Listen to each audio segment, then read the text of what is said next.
Hey everybody, welcome to the Ronline Report. Today's guest, this is the first time I've ever had him on Ronline Report, and it is courtesy of Angelica, Nebbia, and AMI. Thank you so much, guys, for letting us do this today. Please welcome from Texas. You know him, you love him. He's the King Snake, Steve Kuclo. Hey, what's going on, Ron? What's going on, everybody? Too much. So we spoke last. I think it was the night before you were going to be judged, or it was somewhere before. It was in Vegas before the show had happened. So I haven't spoken to you since the Olympia. So first of all, congrats on making top 6. Thank you. That's the elite. Everybody want, well, I guess top 5 everyone wants, but top 6. Not that it sneeze at either. It was that first call out. That was the goal, and to get in. So it was whether it was top 5, 4, 6, anything. I was that to me was a win. You know? So that was the first time you've had first call out at the Mr Olympia, right? Yes, sir. Okay, so that must have been an amazing feeling because everyone's sitting there waiting. Please call me, and boom, Steve Kuclo, and there you are. It is that feeling of like, you know what? It's all coming down to this. It's like putting it's like all in, all your money on black, whatever, and you just going for it, and it's that feeling of like, man, all right, now it's time to go to work. So I was it's. For us, it's like finally, it's like if you could equate being at the Super Bowl or being at the, World Series of baseball or anything like that, and getting the opportunity to really shine or be like, you know what, it's bottom of the ninth, bases loaded, it's my time to hit one, and you do it. And that, to me, that's like, all right, let's go. Yeah, because, you watch the call-outs go by, and second call-out guys, they don't look as enthused because they know, well, crap, I'm not in top 5, I'm not in top 6. Third, yeah. By the time they get to third call-out guys, they're like, man, yeah. Damn it, I tried. I really tried my hardest. I've been there, and it's deflating a little bit for, you feel like you've done all the work, and everybody looks great. And it's my hat's off to everybody that gets on that stage because you're the best in the world. But it's, the judges got their work cut out for them because it really is I mean, they're just picking hairs when it's like the difference between the guys, I would never, ever want to be a judge at that level because, shit, you put if you look at each one of you guys in like let's say the top 10 pretty much, yeah, each one of you guys on your own, it's like, wow, who could possibly beat that? Yeah. But you put 10 of them together and somebody's got to be first, second, third, all the way down the line. Right. But how would you rate your look? Because this was your third show of the year. How would you rate your physique at the Olympia versus Arnold Classic and Indy Pro? I was really happy the way the Olympia turned out. To me, it was combining the two looks of the Arnold and the Indy. I wanted the Arnold look. We wanted to just come in as full and kind of gnarly as possible, just to kind of see, hey, let's go for broke and see how far we can push kind of a carb load and see how my body responds. Because I'm the kind of guy, if I'm flat, I look out of shape, soft, watery, that kind of look, So. And I've never felt like we've pushed it super hard. So the Arnold was one of those testing grounds, like, hey, let's give it a shot. Let's just go. Let's eat, and see how my body. And it reacted really good. I had a little GI distress toward the end because it was a lot of food, and I was like, man, I just felt like I felt a little uncomfortable there. And then so the Indy, we dialed it back a little bit and was really happy with that look. So I was like, well, if we take kind of in between that, let's push the food, but not quite as much, and then. I think we found a sweet spot of the equation for my body to get on stage. I was really happy with the look. I had fullness, separation. I felt the condition was there. But for me, it's, the Olympia stage is just such a unique stage because that lighting is so different. A lot of people, they look back at, the 90s lighting or, the pictures and, guys are so much more in shape. And I'm like, they're not really in better shape. It's just the lighting was amazing back then, Yeah. I don't know. It's all this production LED lights that just change. They're so bright and there's so many that it washes physiques out a little bit, especially us white dudes, Well, I have to, because I'm one of those cranky people that occasionally I will say, well, the guys in the 90s, you guys suck. Yeah, the 90s guys are. But it's true. If you want proof of it, look at the back shots of the guys in the 90s lineups, and you see a lot of them didn't have that really crisp ham glute striations and separations going on. So clearly they weren't leaner than you guys who do. But like you said, the lighting it's very, very different now. It's like blasting.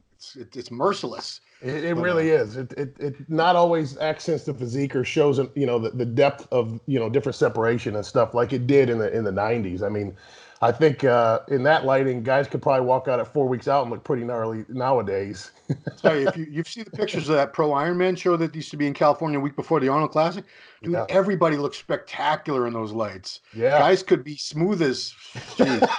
And Guest you know, posing. it was because he lit it like he lit. Did you ever shoot with Mike Nebbia for Ironman? Yeah. Yeah. Yeah, Yeah. he lit the stage exactly the way he would light you in his studio. Right. So you had the lights behind on the side, so everybody looked awesome. But enough about lighting. So that was a long year for you because you did Arnold, which means you started prep probably about this time last year Yeah. for the Arnold. It does make for a long year because a lot of people ask, what shows you doing, and I always say like the Arnold and the Olympia kind of bookend the years of the shows. Now there's shows a little bit after Olympia, but for the most part, for guys that are going to try to come out swinging at the Arnold, it makes for a long year because you just got off prep of the Olympia, and you got to kind of go right into in the Arnold prep. So. The only good thing is you don't get too far off as far as your physique. You're not gaining a ton of body fat and having to diet hard to get into shape, but it gets back. You have to get in that competition mentality. We got to really get on the diet, get on all the little things that it takes to get into that level of competition. So I feel like even though it was a short off season, I feel like okay, I'm prepared. See, the fans don't always kind of grasp that as far as they want you to do every damn show because Right. they're your fans. They want to see you all the time competing, and they don't understand that you're a human being and your body can't keep up that pace forever with the dieting and everything. It's rough on Right. the body, but are you in a spot now where you don't need to be like a lot bigger or anything? You don't have any like Right. glaring weak body parts. Someone like that, if they had to do all these shows, they'd be screwed because they would never have time to make any improvements. Are you Right. in a spot now where, your physique is pretty much where it needs to be in terms of everything's the development? So does that give you a little more advantage over someone that, man, I need like 5 months to bring up these arms or these calves or something? Um, a little bit because for me, I always feel like I have a tendency the last few years. I feel like I grow into the shows, and I do that so where I'm not starting say at 310 pounds and coming down to 280 to get on stage. For me, I start my diet usually around 280, and I float around the mid 280s until I get on stage. And it Wow. to me, it's a little bit healthier way to go about it, and I feel like my body just responds almost like I grow into the show. So yeah, I think it takes every all my training's on point, all my nutrition's on point. So it just I feel like my body just working for itself. It's working better, and when I'm doing that, I feel like if I need to really focus on a body part, I put that time and focus in during my prep the most. But I train hard year round. I never really kind of one of those guys I take time off as I need it. I'll take a week or two or back off my training, but I still train hard. I still train heavy, and I'm never one of the guys that just kind of, I'm going to take a few months off and I, lose all this size and I look like I don't even train anymore. And then all of a sudden you got to play catch up. So I kind of always hold that, I at least look the part. Well, I mean, I've never seen you. I don't recall you ever like bulking up to some crazy, crazy body weight and your face look like a pumpkin or anything. It seems like, you do post a lot of throwbacks like everybody else, but Yeah. even when you see current pictures, you seem like you stay fairly lean all the time.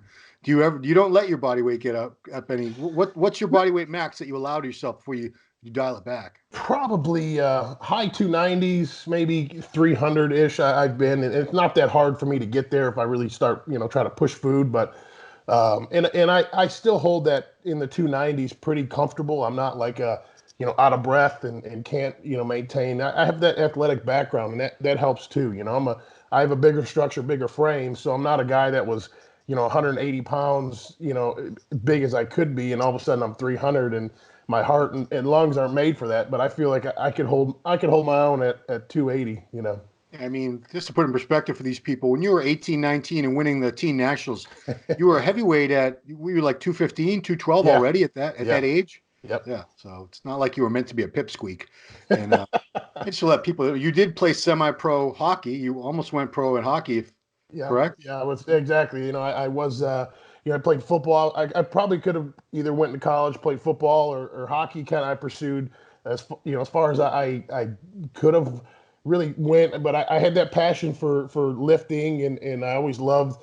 I went to many, a lot of bodybuilding shows, and I've been going to the Arnold Classic since I was like, I think 14 or 15. I went to like a group of us, because I lived in Detroit at the time, and a group of guys from the gym. We drive down every year.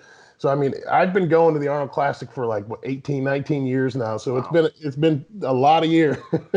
Well, that leads me to ask my next question: is you've only done the Arnold Classic USA twice, correct? Yes, correct. Why haven't you done it more often?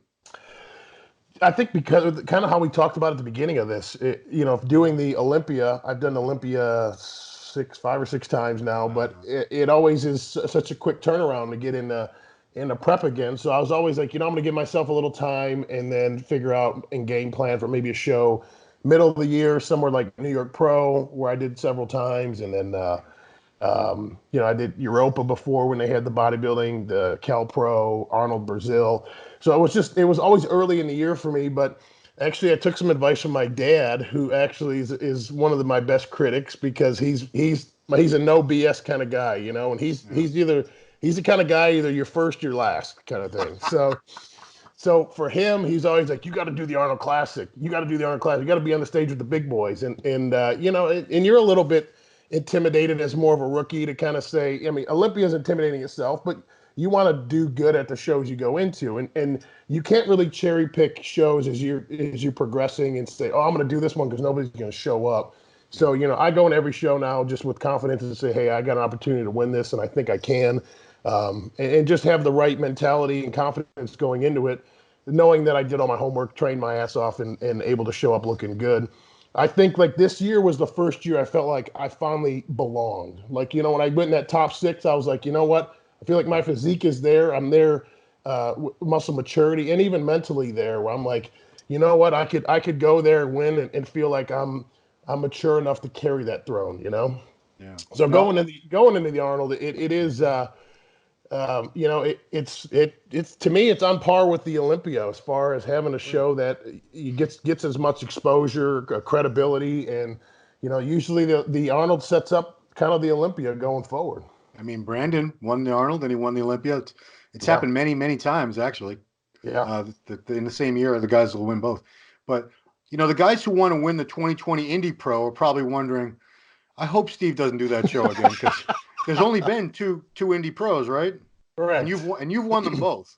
So, do you love Indiana? I mean, why do you keep doing that particular show? These other guys are hoping you don't do it, I'm sure. Yeah, I know. I'm not trying to be a hog of the crown or anything, but the way it kind of fell for doing the Arnold the last 2 years, and then about 3 or 4 weeks later having the Indy Pro as an option, it just worked out really well. I think Dave Bowers puts on a great show. He takes care of the athletes and makes it a really enjoyable show. And for my family, that's a few hour drive, and it just kind of worked out good for logistically time of year. And promoting, I have my own bodybuilding show. My wife and I promote in Texas. That's in May. So it's like, there's a lot of stuff going on in our year between traveling with AllMax, staying busy with show, promoting our show. And so we had to strategically kind of pick, you have to pick times. At least I don't like to spread it out too much. And if I could do the Arnold, a few weeks later, do a show, qualify, that gives me time to take a little break from, the prep and get back, some normal life, and then get back on Olympia prep later in the year. Yeah. So all the people in Australia are probably wondering, why don't you come to Australia, do our show? I was going to do Australia this year, but AllMax took me to China and I couldn't make it to Australia. So China. Wow. So, Okay. yeah. Fair enough. So what did you take a break after the Olympia? Because you're probably just starting your Arnold prep right around now, I'm guessing. Yeah. So did you stop training? Did you stop training for any length of times? Let yourself eat a little bit? I say I probably took a two good weeks off where I didn't train at all. And then I backed my training down to about 4 days a week. And I've been doing that the last last 2 months. And I really enjoy it because, I stay busy. My wife and I running her business, the Booty Queen Apparel, and traveling a lot and doing the things we do as athletes. So it gives me time to kind of do some of that and put more focus into that while still training and resting my body. And if anything's kind of aching or bothering me, it's 4 days a week has been really good split for me. So I'll kind of bump that up as I start in the prep, get into 5 days and then 6 days. But that's been a good kind of, I consider my rest, I guess, would be backing down my training a bit, I mean, a lot of guys I know, my hat's off to guys like Juan Morel. I mean, the guy's an animal. He trains 6-7 days a week. I mean, I think I'd fall apart if at that point. I mean, I think it'd be harder to not train at all. I think that's the hardest thing. You can go out of your skull, especially, you have other things going on, but a lot of guys don't have that much going on. Yeah. But like, I do get the little bit of, I'm one of the guys like to be active and do stuff, but I mentally have to say, okay, I'm forcing myself not to go. This is a good thing. Enjoy the time, to do some shit that you have a list of things I've had to do for a long time and I could go do. Yeah, this is kind of out of left field, but you've been on hiatus from the fire department and firefighter paramedic job for about, was it 4 years now? Yeah, going on that. Now that was it had to be an exciting job. It's life and death. I mean, it's buildings burning and people being shot and all kinds of crazy cats in trees and things happening. I'm not to say your life is boring now. I'm sure you have plenty of interesting things going on, but do you miss that fast pace and that thrill of that job? There's times I do. I think I miss the camaraderie, the station life with the guys. I always say it's kind of like high school all over again, where you're pulling pranks on each other, and it's just a good time. But the times that it is stressful and you're up 24 hours at a time and missing meals and not getting my sleep, and I knew that was a little bit detrimental to what I wanted to accomplish in my career in bodybuilding. So, I didn't want to pull that plug too soon, knowing like, hey, I want to make sure that my bodybuilding career would be stable enough to go forward before I said, hey, I'm going to be all in on it. So at that point, about 4 years ago, I said, this was a good time for me to be all in on bodybuilding. Yeah. And I'm just curious, if you ever wanted that job back, they would give it to you, right? Yeah. I had, from the time I left, they said you have about 10 years to go back. It's like, to hold your position. So that's always a possibility, but I don't miss being up for those 24 hours and getting my ass kicked and getting thrown up on and getting cussed at and getting, drunk people doing, saying things. So, you're just trying to help. You're just trying to help people. Yeah, I was gonna say, can't you guys give me like a 4-hour shift here and there? I don't need to be. Yeah, exactly. Because it's 24 hours, 24 hour shifts, right? Yeah, it's ridiculous. Yeah. How can we expect people to function when they've even been awake for that long? I don't know. Yeah, and I mean, when you're up, there's time. I mean, especially when you're on the ambulance for 24 hours, you're more than likely going to be busy for 24 hours, which we rotated. One shift would be on ambulance, one shift would be on engine or truck. So at that time, when I was on the ambulance, you kind of go to work expecting to get your nuts kicked in, and you'd be like, oh, I'm going to get my ass kicked today, and I know it, but so. Because you weren't out in the sticks, you were in the city, Dallas, right? Yeah, any major metroplex, whether it's Dallas, Houston, New York, Chicago, those guys that are in the major cities, they run their ass off, and the suburbs get a little bit easier just because there's not as much stuff going on, but it's still there's still suburbs could be pretty busy too. Did you ever watch Boston EMS?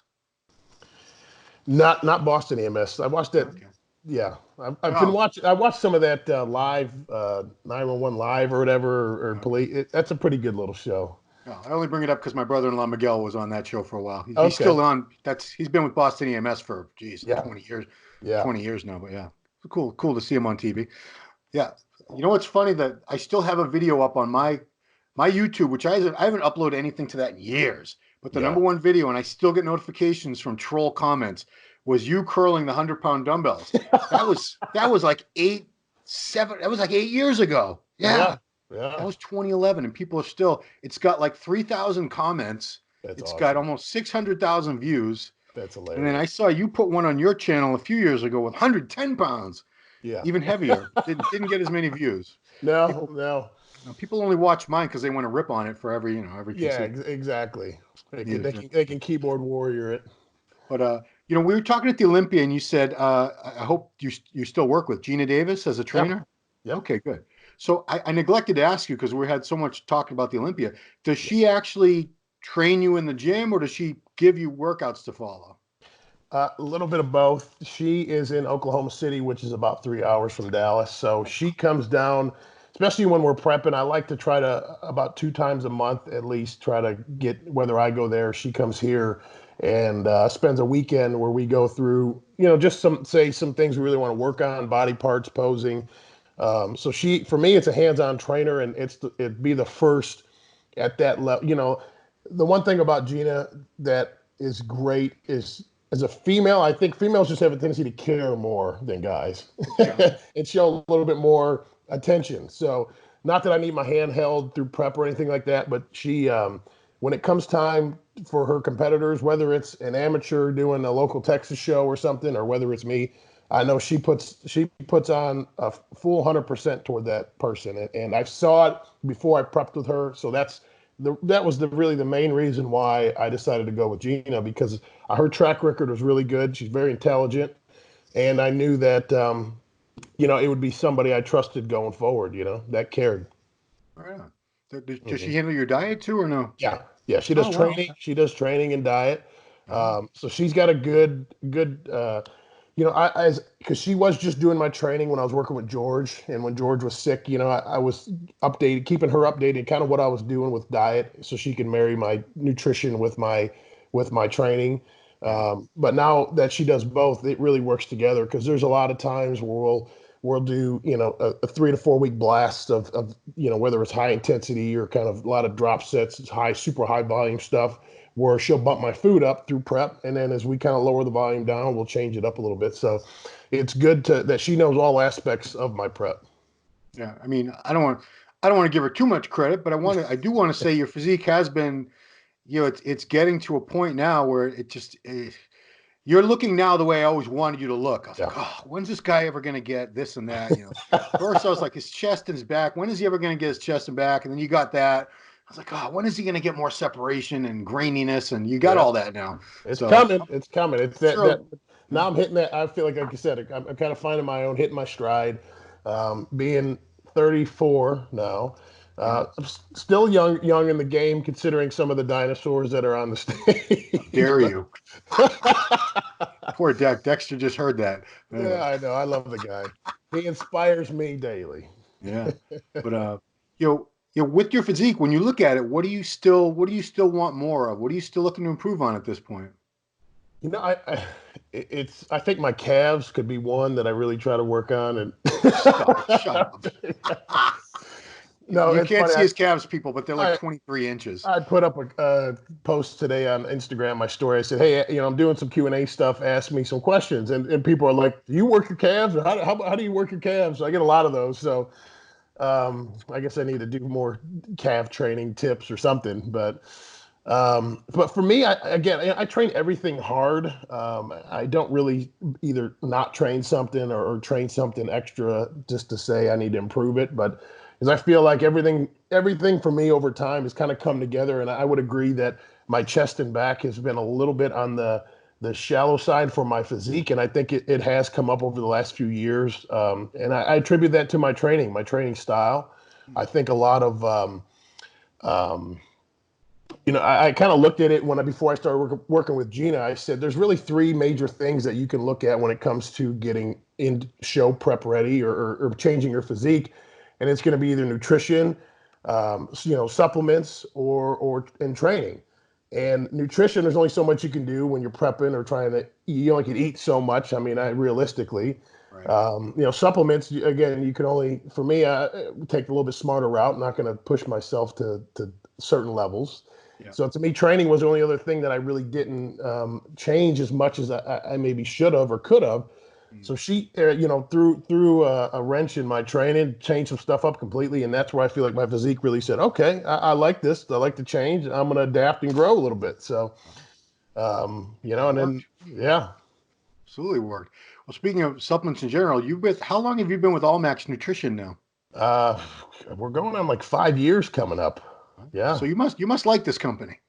They're good company. The guys that work for the company I travel with, the reps and everybody, they're it's a really it's a stable company. You know, they've been around a long time, so it's kind of a legacy brand now. You know, there's not many of those around anymore. When you think, I mean, there's the BSNs and Optimums and stuff like that, but AllMax is there with them now, so it's good to be with a brand that you feel like you got a little stability with versus, you know, just popped up, is doing some Instagram ads, and they're going to be either around in a year or not, who knows? So I like the stability route, you know. Now, if they said we can only send you 3 products from now on, which 3 products would you pick? You know, because I'm a pretty basic dude. I'm not gonna lie. I'm gonna have to say, you know, their protein is great. Their whey isolate, the Isoflex, it's one of the most popular proteins out there. I'm a huge fan of that. Their aminos are great, and then they have a non-stim pre-workout, the Impact Pump, and those 3 products pretty much could complete my supplement closet. But if you look in there, it's actually pretty obscene, and it looks like a supplement store. So. So, do you train with no stims?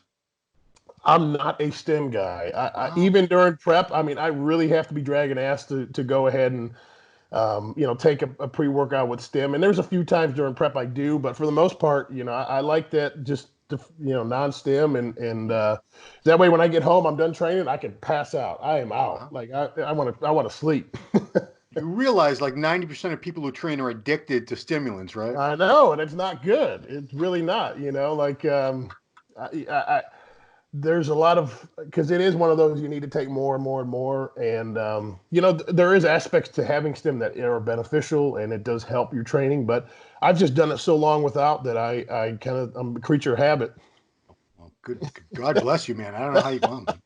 Yeah, I remember Evan saying pretty much the same thing. He doesn't want to be all like cracked out when he trains either. Yeah. So I thought, oh, you guys have something going on. So for the Arnold, you know, you seem like you got the prep, the peaking and everything to a science at this point or close to it. Sure, sure.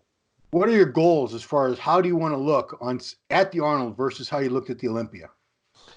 I'm going to go to a little bit touch on the lighting at the Arnold is amazing in comparison. So I know that if I bring the same package as I did to the Olympia, it's gonna be up there competing for that first place, absolutely. And that'd be the goal. I think if we just continue to refine, improve, you know, make some little improvements. You know, I'm still working on, you know, a little bit more back thickness, and I feel like I train my legs really hard. My trainer partner Max Fairchild, he loves training legs. So when you have a training partner that likes training legs, it makes training leg, I guess, kind of fun.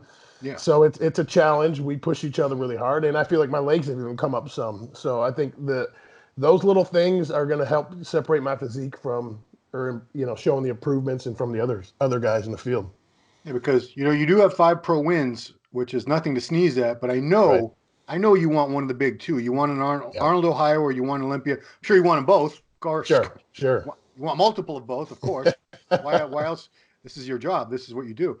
Yeah. But you know, are you at a point now where you feel like I'm ready to win one of these? Absolutely. Like that's what I said. You know, being on stage at Olympia this year, I actually felt like I actually belonged in that top, and I feel at this time, you know, I could go to the Arnold and absolutely win. And you know, I got to do my homework. I got to show up and bring my best. You know, it's not going to be handed to me.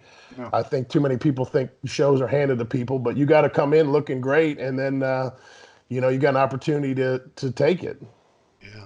Well, Steve, I wish you the best of luck, and I Thank you, want to Ron. thank you because you did this with a very bad cold. You're I know. I feel like I just got done smoking a pack of cigarettes and you know, a few cigars before we did this interview. But you don't sound bad, bro.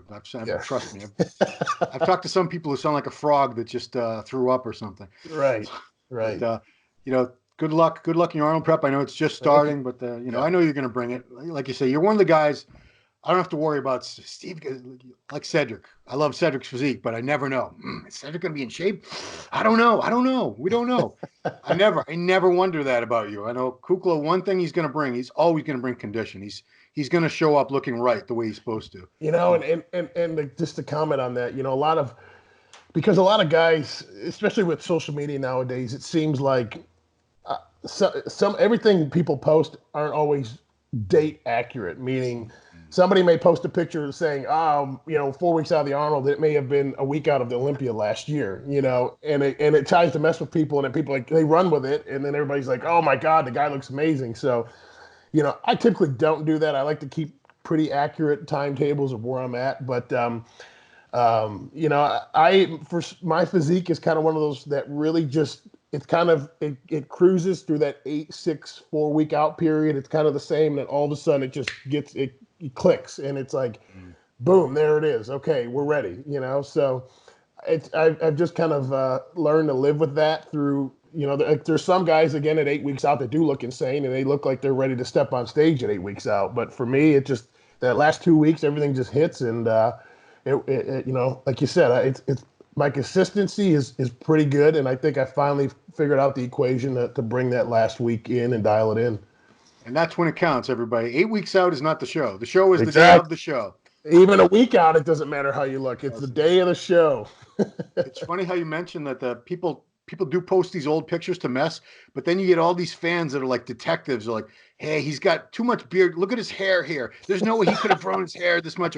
He has a zit there. He didn't have that yesterday when he posted. So that can't be, you know. Yeah. They'll call you out. They'll figure it out. These people they do. They're good. So they're good. Yeah. So best of luck with the prep, Steve. Thanks again to AMI for letting us do this. We appreciate it very much. Thanks to AllMax for the support of muscular development and for having a great guy like Steve on your team. You're doing something right, guys, for sure. And look forward to seeing you up there tearing it up. And I hope you get this one. Really hope you do. Thank you, Ron. Thank you.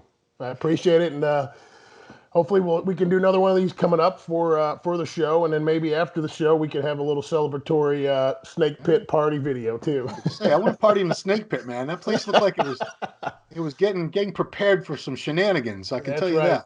Mama Kook and my wife know how to bring the house down in entertainment. Oh man, awesome. All right, well, everybody, thanks everybody for watching Ronline Report. Please subscribe to the channel if you haven't already. And this has been Ron with Steve Kuclo, the King Snake. Thanks for watching. Guys. Appreciate it, Ron.